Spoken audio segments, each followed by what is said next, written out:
ulah kumeok memeh dipacok. Hiji paribasa ti kolot baheula anu masih kene napal dugi ka ayeuna.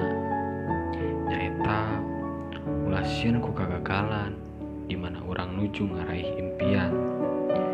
Wajar mun eta kagagalan terus ngadatangan. Mun eta kagagalan datang, tong ngerasa hariwang, tong ngerasa melang, kuat hudang, sang harupan eta kagagalan ku kaikhlasan, sabar, jeung ku katenangan.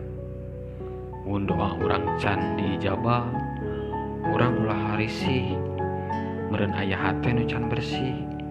Mun usaha urang gagal, urang ulah luhlah, meureun aya lengkah anu salah.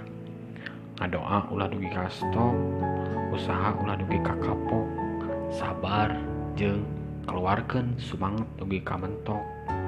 Mun tos aya karidoan ti Nu Maha Kawasa, kaberhasilan pasti datang, ngaganti gendong jadi keprok.